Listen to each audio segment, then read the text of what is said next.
Hello students, आज हम सीखने वाले हैं यार कॉम्प्लेक्स नंबर को सिर्फ और सिर्फ 20 मिनट्स में। तो कॉम्प्लेक्स नंबर का एक क्विक रीकैप मैं आज के सेशन में दूंगा आप लोगों को। सो बेसिकली आप लोगों का जब भी एग्जाम होगा तो उस टाइम पे आपको एक कुछ ऐसे सेशंस की जरूरत होती है कि आप फटाफट से विद इन 10 मिनट्स 20 मिनट्स उस चैप्टर को पूरे तरीके से उसके कॉन्सेप्ट्स को रिवाइज कर सको और कुछ इंपॉर्टेंट सवालों को कर सको। तो आज के इस सेशन में हम वही करेंगे, सारे के सारे कॉन्सेप्ट्स को पढ़ेंगे एंड उसके बाद कुछ इंपॉर्टेंट सवाल जो कि आपके एग्जाम ओरिएंटेड है उन सवालों के ऊपर चर्चा करेंगे। बाकी बढ़ते आगे। अगर आपको मेरा इसका वन शॉट वीडियो देखना है जिसमें मैंने डिटेल में चीजों को एक्सप्लेन किया, 2 घंटे का वो सेशन है, इसी वीडियो के डिस्क्रिप्शन में उसका लिंक होगा। नहीं मिलेगा तो आप लोग सर्च कर लेना complex number class 11 by Kuldeep sir, तो आप लोगों को वो वीडियो भी मिल जाएगा। बढ़ते आगे, मगर आगे बढ़ने से पहले यार do like share and subscribe this channel for this type of informative videos. अगर आप लोग हमसे जुड़े रहोगे तो ऐसे धमाकेदार सेशन में आप लोगों के लिए लाता रहूंगा। सबसे पहले बात करते हैं यार इस चैप्टर के टॉपिक्स की। तो ये कुछ टॉपिक्स है हम लोगों के पास जिनके ऊपर आप लोगों को चर्चा करनी है। अब आप लोगों के पास जो सवाल होते हैं बेटा वो यहां से आते हैं या यहां से उतने नहीं आते, conjugate and modulus, but polar representation से काफी हद तक आप लोगों के पास सवाल आते हैं। तो ये बहुत इंपॉर्टेंट सी चीजें हैं। सबसे पहले अगर मैं कॉम्प्लेक्स नंबर के इंट्रोडक्शन की बात करूं कि कॉम्प्लेक्स नंबर एक्चुअल में होता क्या है या फिर कहां से आया है, तो क्लास 10th में आप लोगों के पास एक क्वाड्रेटिक इक्वेशन हुआ करती थी ax square plus B X plus C equals to 0। इस क्वाड्रेटिक इक्वेशन में जब हम डिस्क्रिमिनेंट पढ़ते थे क्वाड्रेटिक फॉर्मूले से बी स्क्वायर माइनस 4ac, है ना। तो हमने पढ़ा था कि अगर आपका ये जो डिस्क्रिमिनेंट है ये लेस देन 0 होगा तो आप लोगों के कैसे रूट्स हो जाते थे, इमेजिनरी रूट्स हो जाते थे, यानी कि नॉन रियल रूट्स होते थे। अगर मैं आप लोगों के पास एक इक्वेशन भी लिख के दिखाऊं, आपके पास है X square plus 1 equals to 0। यहां से अगर मैं एक्स की वैल्यू निकालने की कोशिश करूं तो एक्स का वैल्यू आ जाएगा अंडर रूट ऑफ -1। और फिर उस केस में हम लोग पढ़ा करते थे कि यार अगर कभी भी अंडर रूट के अंदर नेगेटिव नंबर आ जाए तो हम उसका सॉल्यूशन फाइंड आउट नहीं कर सकते। अंडर रूट के अंदर अगर कभी भी नेगेटिव आ जाए तो हम उसकी वैल्यूज फाइंड नहीं कर सकते। लेकिन यहीं से हमारे पास, लेकिन इनको भी तो कुछ नाम देना पड़ेगा ना। तो यहीं से हमारे पास एक नए नंबर की इनोवेशन हुई और एक नए नंबर्स का इजाद हुआ और इन नंबर्स को हम बोलते थे इमेजिनरी नंबर्स। और इनको रिप्रेजेंट करने का एक नया तरीका मैथमेटिशियंस ने ढूंढा और इसको अंडर रूट माइनस वन को मैथमेटिशियंस ने एक टर्म से रिप्रेजेंट किया जिसको बोला जाता है iota. Again iota is a Greek letter, जैसे अल्फा बीटा गामा थीटा, वैसी आई से आयोटा। अब आपके पास क्या है, -1 क्या है, आयोटा है। अगर कहीं पे आपके पास -2 आ जाए तो इसको मैं ऐसे लिख सकता हूं 2 इंटू -1, यानी कि इसको मैं ऐसे लिख सकता हूं √2 इंटू अंडर रूट -1। तो इसको मैं ऐसे लिख सकता हूं √2 आयोटा। उसके बाद अगर मेरे पास है अंडर रूट -3, तो क्या मैं इसको ऐसे लिख सकता हूं √3 इंटू अंडर रूट -1। तो ये मेरे पास हो जाएगा √3 आयोटा। अगर मेरे पास है बेटा -√4, तो क्या मैं इसको ऐसे लिख सकता हूं √4 इंटू अंडर रूट -1। अब आपको पता है √4 क्या हो जाता है, 2 होता है, और -1 क्या हो जाएगा आपके पास, अंडर रूट -1 क्या हो जाएगा, आयोटा। तो ये एक बहुत प्यारा सा कॉन्सेप्ट आप लोगों के पास निकल कर आया आयोटा का, ठीक है। तो यही इमेजिनरी नंबर्स होते हैं। तो कोई भी इनको कॉम्प्लेक्स नंबर, इन्हीं इमेजिनरी नंबर्स को कॉम्प्लेक्स नंबर बोला जाता है। तो कॉम्प्लेक्स नंबर है क्या, बेसिकली जब आपके पास कोई भी नंबर अगर मैं कॉम्प्लेक्स नंबर को z से रिप्रेजेंट करता हूं, कोई भी नंबर अगर आपके पास x प्लस आयोटा y की फॉर्म में होता है उसे कॉम्प्लेक्स नंबर बोला जाता है। यहां पे x क्या होता है, that is the real part of this complex number, और ये क्या होता है, y क्या होता है, y is the imaginary part of the complex number. Imaginary part होता है, ये रियल पार्ट और इमेजिनरी पार्ट होता है। ठीक है भैया, इतनी चीज। अच्छा, अब आयोटा के ऊपर थोड़ा बहुत और चीजों को हम लोग जानते हैं और पावर ऑफ आयोटा को समझने की कोशिश करते हैं। पावर ऑफ आयोटा, देखो आयोटा की पावर अगर 1 है तो इसे हम लिखेंगे यार सिंपल आयोटा। आयोटा की पावर अगर 2 है तो इसे हम लिखेंगे बेटा -1, क्योंकि अंडर रूट ऑफ -1 क्या हो जाएगा, है ना, अंडर रूट ऑफ -1 का स्क्वायर क्या बचेगा, -1 बचेगा। आयोटा की पावर 3 होती है तो इसे हम लिखते हैं माइनस आयोटा। आयोटा की पावर 4 होती है तो इसे हम लिखते हैं 1। अब इसके अलावा अगर आपके पास कोई भी आ जाए आयोटा की पावर, जैसे आपके पास कुछ सवाल है आयोटा की पावर 128, तो आपको क्या करना है, 128 को आप क्या करोगे, 4 से डिवाइड करोगे। जब आप 4 से इसे डिवाइड करोगे तो 4 3 12 हो जाएगा और 8 4 2 पूरा का पूरा कट गया। तो आप इसे ऐसे लिख सकते हो 4 की पावर 28, यानी कि आयोटा की पावर 4 क्या होता है, 1। बस आपको 4 तक की वैल्यूज पता होनी चाहिए, उसके आगे सिंपल है। अब जैसे ये आयोटा की पावर 2015, आयोटा की पावर 2016, तो इसको तो मैंने लिख दिया सिंपल आयोटा की पावर 2015, इसको मैंने लिख दिया आयोटा की पावर 2015 इंटू आयोटा की पावर 1 प्लस आयोटा की पावर 2015 इंटू आयोटा की पावर 2 प्लस आयोटा की पावर 2015 इंटू आयोटा की पावर 3। सबसे अगर मैं आयोटा की पावर 2015 कॉमन ले लूं तो यहां पे बचेगा बेटा 1, यहां पे बचेगा आयोटा, यहां पे बचेगा आयोटा स्क्वायर और यहां पे बचेगा आयोटा की पावर 3। तो आयोटा की पावर 2015 तो एज इट इज रहेगा बेटा into 1 plus iota -1 minus iota plus iota minus iota सब कैंसिल हो जाएगा। तो आयोटा की पावर 2015 इंटू 0 कितना हो जाएगा? 0 हो जाएगा। तो इस प्रकार से आप लोग अपने इन सवालों को सॉल्व कर सकते हो। ठीक है, फिर आता है बेटा आप लोगों के पास कॉम्प्लेक्स नंबर्स की अगर मैं बात करूं तो इन कॉम्प्लेक्स नंबर का इक्वालिटी, दो कॉम्प्लेक्स नंबर कब इक्वल होते हैं?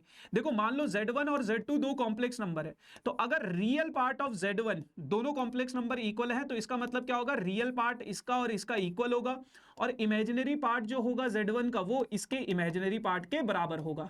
ठीक है जी, ये इस तरीके से आपके पास कॉम्प्लेक्स नंबर का इक्वालिटी होता है। एडिशन में क्या होता है? रियल पार्ट से ऐड होगा, सब्ट्रैक्शन में इमेजिनरी से, सब्ट्रैक्शन में भी रियल पार्ट से सब्ट्रैक्ट होगा, इमेजिनरी से। मल्टीप्लिकेशन में और डिवीजन में ऐसा नहीं होता। डिवीजन में हम मल्टीप्लिकेटिव इनवर्स भी सीखते हैं, वो मैं आगे सिखाऊंगा आप लोगों को। बट फिलहाल के लिए जैसे ये सवाल है आप लोगों के पास, बहुत फेमस क्वेश्चन है एनसीईआरटी का, आपके पास ये है 4x जो है इसके इक्वल है, तो यहां पर रियल पार्ट क्या है? ये दोनों के दोनों रियल पार्ट है, तो ये क्या हो जाएगा? 3 के इक्वल, x का वैल्यू कितना आ जाएगा? 3/4। इमेजिनरी पार्ट क्या है? 3x माइनस वाई, यहां पे इमेजिनरी पार्ट क्या है? -6, तो 3 into 3/4 minus Y is equals to -6, -6 इधर आ जाएगा तो ये हो जाएगा +6, माइनस वाई उधर जाएगा तो y हो जाएगा 6 4 24, 24 + 9 33/4 इज इक्वल्स टू y हो जाएगा। तो ये आपके पास क्या आ जाएगा? x और y की वैल्यूज आ जाएंगी। अब यहाँ पे आपके पास दिया गया है क्या? ये आपको शायद दिख नहीं रहा होगा, 1 माइनस आयोटा की पावर 4। आपको इसको a प्लस आयोटा b की फॉर्म में लिखना है, तो कैसे लिखोगे आप? देखो 1 माइनस आयोटा की पावर 4 है, तो इसको मैं ऐसे लिख सकता हूं, इसका स्क्वायर इस पूरे का स्क्वायर, तो a माइनस b का स्क्वायर हो जाएगा, यानी कि a square plus b square minus 2ab इस पूरे का स्क्वायर। ये हो जाएगा 1 का स्क्वायर 1, आयोटा का square -1 minus 2 iota whole square, 1 से 1 कट गया तो -2 आयोटा का होल स्क्वायर, यानी कि 4 आयोटा स्क्वायर। अब आयोटा स्क्वायर क्या होता है? -1 होता है, तो -4 हो जाएगा। तो इसको मैं a प्लस आयोटा b की फॉर्म में कैसे लिख सकता हूं? -4 आयोटा वाला पार्ट नहीं है तो 0 इंटू आयोटा, ये हो गया। इसका रियल पार्ट है -4, इमेजिनरी पार्ट है 0। ठीक है बेटा, चलो फिर बात करते हैं यार modulus and conjugate of a complex number. अब देखो मॉड्यूलस और कॉन्जुगेट होता क्या है? मान लो आपके पास कोई कॉम्प्लेक्स नंबर है z का वैल्यू आपके पास x प्लस आयोटा y, आपने ये मान लिया।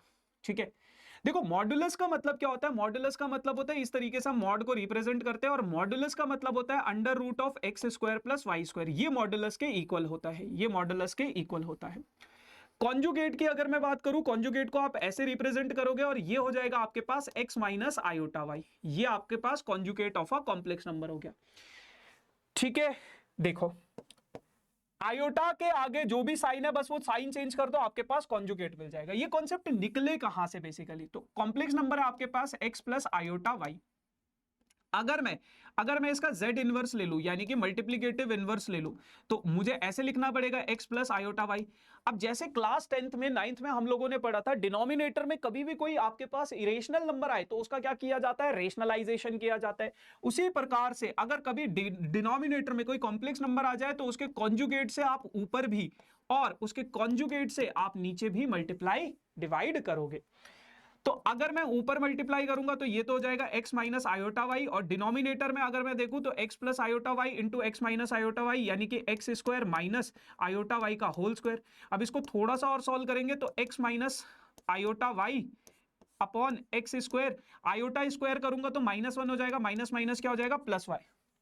अब यानी कि यहां से मेरे पास निकल कर आया है z इनवर्स का वैल्यू इसके बराबर। तो इसको मैथमेटिशियंस ने एक नाम दिया जिसको बोला गया कॉन्जुगेट, और इसको मैथमेटिशियंस ने एक नाम दिया जिसका अंडर रूट बोला गया क्या? मॉडुलस, है ना? जिसको क्या बोला गया? मॉडुलस, है ना? तो ये क्या हो जाएगा बेटा? ये क्या हो जाएगा? मॉड z का स्क्वायर क्या हो जाएगा आपके पास? x square plus Y square हो जाएगा। तो ये क्या हो जाएगा आपके पास? मॉड ऑफ z का स्क्वायर, है ना? अब अगर मैं इसको इधर भेजूं मतलब इसको z इनवर्स को मैं ऐसे लिख सकता हूँ ना 1/z, तो z conjugate upon modulus of z का स्क्वायर, इसको इधर भेजा तो मॉडुलस ऑफ z, तो यहां से हमारे पास एक बहुत ही प्यारी और बहुत ही इंपॉर्टेंट प्रॉपर्टी निकल कर आती है ये वाली, इसको याद रखना, बहुत सारे सवालों में यूज होगा। उसी प्रकार से बेटा अगर आपके पास z1 प्लस z2 का कॉन्जुगेट है तो ये दोनों के ऊपर प्लस माइनस कुछ भी हो दोनों के ऊपर डिस्ट्रीब्यूट होगा, z1 डिवाइडेड बाई z2 का कॉन्जुगेट है तो ये दोनों के ऊपर डिस्ट्रीब्यूट होगा, z1 conjugate divided by z2 conjugate, है ना। मल्टीप्लाई है अगर z1 इंटू z2 का कॉन्जुगेट तो दोनों के ऊपर डिस्ट्रीब्यूट होगा, z1 conjugate into z2 conjugate. Modulus के केस में ऐसा नहीं होता है, कुछ कुछ स्पेशल केसेस होते हैं जहां पे वो वैलिड होता है, जैसे mod of z1 plus z2, तो वो z1 का मॉड z2 का मॉड कहीं कहीं पे वैलिड होता है, मतलब कुछ स्पेशल केसेस में होता है, तो वो आपको मतलब आपके सिलेबस में नहीं है ना, तो उसको करने की भी जरूरत नहीं है। अब ये कॉम्प्लेक्स नंबर है आपके पास, z is equals to 4 minus 3 iota, कहता है इसका मल्टीप्लीकेटिव इनवर्स निकालो, z इनवर्स यानी कि 1/4 माइनस 3 आयोटा कैसे निकालोगे, इंटू 4 प्लस 3 आयोटा से ऊपर भी और 4 प्लस 3 आयोटा से नीचे भी मल्टीप्लाई डिवाइड करोगे, 4 प्लस 3 आयोटा आपके पास ऊपर आ गया, ये हो जाएगा नीचे 16 प्लस 9 हो जाएगा 3 का स्क्वायर, तो ये हो जाएगा आपके पास 4 प्लस 3 आयोटा डिवाइडेड बाई 16 और 9 कितना हो गया 25 हो गया। बस ऐसे करना है आपको इस सवाल को, ठीक है जी। चलो फिर इस चैप्टर का एक सबसे इंपॉर्टेंट टॉपिक है, दैट इज दिस कि पोलर रिप्रेजेंटेशन और Argand plane of a complex number. अब ये क्या होता है, देखो यार आपके जो कॉम्प्लेक्स नंबर है, जैसे अगर मैं किसी भी रियल नंबर की बात करूं तो रियल नंबर को हम कार्टेशियन प्लेन में रिप्रेजेंट करते हैं, रियल नंबर्स को हम कहां रिप्रेजेंट करते हैं, कार्टेशियन प्लेन में। ऐसे ही कोई भी कॉम्प्लेक्स नंबर हो उसको रियल प्लेन पे, कार्टेशियन प्लेन पे आप रिप्रेजेंट नहीं कर सकते, तो उनके लिए भी रिप्रेजेंटेशन के लिए एक प्लेन की जरूरत चाहिए और उस प्लेन को बोला जाता है आर्गेंट प्लेन। तो मान लो मेरे पास ये कोई कॉम्प्लेक्स नंबर है z, इसको मैं रिप्रेजेंट करना चाहता हूं, तो यहां से लेके यहां तक पहुंचने के लिए, यहां से लेके यहां तक पहुंचने के लिए मुझे एक्स एक्सिस से थीटा एंटी क्लॉकवाइज डायरेक्शन में चलना पड़ा, और मान लो मैं r डिस्टेंस तक चला, r डिस्टेंस तक चला। अब ये जो r डिस्टेंस होता है ना, ये वाला जो पॉइंट होता है ये y होता है बेटा, ये वाला जो पॉइंट होता है ये x होता है ना। किसी भी कॉम्प्लेक्स नंबर में अगर आपके पास ये कॉम्प्लेक्स नंबर है x प्लस आयोटा y, तो ये जो ये वाला जो डिस्टेंस है x है और ये वाला जो डिस्टेंस y है, तो r की अगर मैं बात करूं r स्क्वायर पाइथागोरस थ्योरम से x square plus y square हो जाएगा, यानी कि ये जो r है बेटा आपके पास ये क्या है, under root x square plus y square, और ये कुछ और नहीं है, ये मॉडुलस ऑफ कॉम्प्लेक्स नंबर ही है, मॉडुलस ऑफ कॉम्प्लेक्स नंबर ही है। तो ये r क्या है, मॉडुलस ऑफ कॉम्प्लेक्स नंबर है, ठीक है बेटा।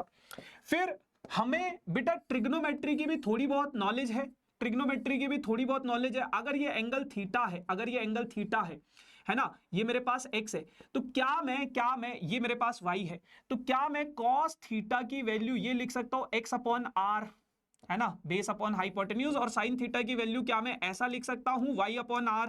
आप बोलोगे बिल्कुल मालिक लिख सकते हो, तो x का वैल्यू क्या आ जाएगा, यहां से x का वैल्यू आ जाएगा r cos थीटा, और साइन का वैल्यू क्या आ जाएगा, y का वैल्यू क्या आ जाएगा यहां से r sin थीटा, ठीक है। अब मेरा कॉम्प्लेक्स नंबर क्या था, कॉम्प्लेक्स नंबर क्या था ये, अगर मैं इसको थीटा और r की फॉर्म में रिप्रेजेंट करूं, x की जगह पे क्या लिखा मैंने r cos थीटा, और y की जगह पे r sin थीटा। अब r दोनों से कॉमन ले लो, तो ये हो जाएगा cos theta plus iota sin theta, और यही रिप्रेजेंटेशन कॉम्प्लेक्स नंबर की क्या कहलाती है, पोलर रिप्रेजेंटेशन। आर्गेंट प्लेन एक ऐसा प्लेन जहां पे कॉम्प्लेक्स नंबर को रिप्रेजेंट किया जाता है, और पोलर रिप्रेजेंटेशन एक ऐसी रिप्रेजेंटेशन होती है कॉम्प्लेक्स नंबर की जिसमें आप उसको थीटा और मॉडुलस के फॉर्म में रिप्रेजेंट करते हो, ठीक है। अच्छा, अब अगर मैं इस कॉम्प्लेक्स नंबर के पॉइंट्स की बात करूं तो r कॉमा थीटा ये इसके पोलर कोऑर्डिनेट होते हैं, पोलर कोऑर्डिनेट्स बोला जाता है इसको, है ना। बस ये कहानी है। तो यार r तो आप आसानी से निकाल लोगे, थीटा निकालना है बस आपको कुछ नहीं करना है। थीटा निकालने के लिए ना कुछ चीजें ध्यान में रखनी है, आपको एक एंगल निकाल लेना है। सबसे पहले अल्फा, अल्फा का वैल्यू होगा tan inverse imaginary part of z divided by real part of complex number, ठीक है जी। मॉडुलस, यहां से आप अल्फा निकालोगे, थीटा निकालने से पहले सबसे पहला स्टेप क्या है आपके पास, आर निकालना, आर आप आसानी से निकाल लोगे। फिर दूसरा स्टेप क्या है, अल्फा निकालना, इमेजिनरी पार्ट ऑफ दिस और इमेजिनरी और मॉडुलस लगाए। अब अगर आपका कॉम्प्लेक्स नंबर फर्स्ट क्वाड्रेंट में है, वो मैं बताऊंगा कैसे पता चलेगा। फर्स्ट क्वाड्रेंट में है वो आपको एक्स और वाई के साइन को देख के, एक्स अगर पॉजिटिव है, वाई अगर पॉजिटिव है, दोनों के दोनों पॉजिटिव है तो फर्स्ट क्वाड्रेंट, तो आपका थीटा ही अल्फा हो जाएगा। अगर सेकंड क्वाड्रेंट में है मेरे भाई तो आपका थीटा जो होगा वो पाई माइनस अल्फा होगा। अगर थर्ड क्वाड्रेंट में है तो आपका जो थीटा होगा वो माइनस पाई माइनस अल्फा हो जाएगा। और अगर फोर्थ क्वाड्रेंट में है तो आपका थीटा जो होगा वो माइनस अल्फा के इक्वल होगा। ये क्यों होता है, कैसे होता है, इसको डिटेल में मैंने अपने वन शॉट सेशंस में सिखाया है। कॉन्सेप्ट सीखना चाहते हो वो वीडियो जरूर देखना, यहां पे बस एक क्विक रिवीजन दे रहा हूं मैं आपको, ठीक है। तो ये है, कोई आपसे एग्जाम में पूछेगा नहीं ये क्यों है, क्यों है ना, क्योंकि एग्जाम में आप करो बस चीजों को सॉल्व करो, थीटा निकाल, उसके बाद आप थीटा आसानी से निकाल सकते हो, इस फॉर्म में रिप्रेजेंट करो। जैसे एक सवाल करते हैं, जैसे ये सवाल है, यहां पे सबसे पहले x क्या है बेटा 1 है, और y क्या है बेटा आयोटा के आगे, आयोटा के आगे क्या है -1। तो कौन सा क्वाड्रेंट हो गया, quadrant x positive y negative, third quadrant हो गया, क्वाड्रेंट हमें मिल गया, थर्ड क्वाड्रेंट है। सबसे पहले r निकालो, r क्या होगा under root of x square plus Y square, under root of x square plus Y square यानी कि 1 का स्क्वायर प्लस -1 का स्क्वायर, तो हो जाएगा अंडर रूट 2, आर आ गया अंडर रूट 2। अब आपको अल्फा निकालना है, tan इनवर्स, इमेजिनरी पार्ट कितना है -1, रियल पार्ट कितना है 1, तो tan इनवर्स 1, tan इनवर्स 1 कब होता है बेटा जब π/4 होता है, तो अल्फा आ गया आपके पास π/4। अब थर्ड क्वाड्रेंट है, थर्ड क्वाड्रेंट में थीटा क्या होता है माइनस पाई माइनस अल्फा, तो थीटा हो जाएगा आपके पास माइनस पाई माइनस π/4 यानी कि -3π/4, -3π/4, तो ये हो जाएगा। उसके बाद अगर मैं बात करूं थीटा आ गया, आर आ गया, सब आ गया, तो cos r cos theta, theta कितना है -3π/4 प्लस आयोटा साइन -3π/4, ठीक है जी, ऐसे करोगे। अब अगर मैं इसकी बात करूं, तो ये हो जाएगा आपके पास x क्या है -1 है और y क्या है आपके पास +1 है, तो r क्या हो जाएगा अंडर रूट 2 हो जाएगा, है ना। उसी तरीके से क्वाड्रेंट कौन सा है, x negative y positive, second quadrant है, सेकंड क्वाड्रेंट में आपका थीटा जो होता है वो पाई माइनस अल्फा के इक्वल होता है, तो tan इनवर्स अल्फा कैसे निकालोगे, tan inverse imaginary part 1, real part कितना है -1, इसका मॉडुलस लगेगा, तो ये भी कितना आ जाएगा π/4 ही आएगा, 1 ही आएगा बेसिकली, है ना, tan इनवर्स 1 बच जाएगा। तो अब थीटा क्या हो जाएगा पाई माइनस π/4 यानी कि 3π/4, बस अब आप रिप्रेजेंट कर सकते हो, आर पता चल गया, थीटा पता चल गया, तो ठीक है।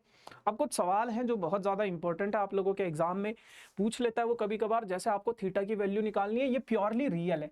प्योरली रियल का मतलब क्या होता है, देखो प्योरली रियल का मतलब क्या होता है, जब आपका इमेजिनरी पार्ट 0 हो जाए तो वो प्योरली रियल है, और अगर रियल पार्ट 0 हो जाए तो उसको बोला जाता है प्योरली इमेजिनरी, ठीक है जी। ये कॉम्प्लेक्स नंबर है 3 + 2 iota sine theta divided by 1 - 2 iota sine theta.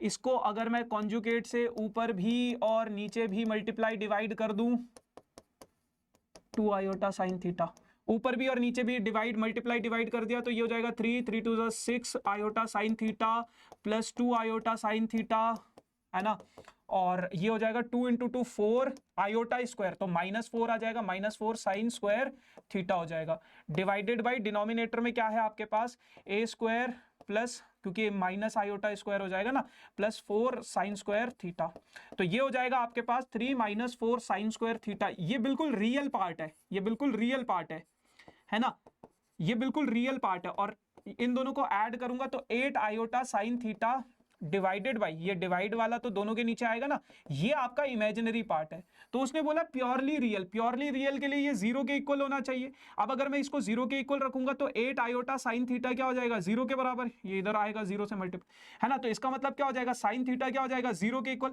Trigonometry में आपने पढ़ा है साइन थीटा 0 कब होता है, जब आपका ये थीटा n π के बराबर होता है, where n belongs to any integer, और थीटा ही निकालना था, ठीक है बाबू।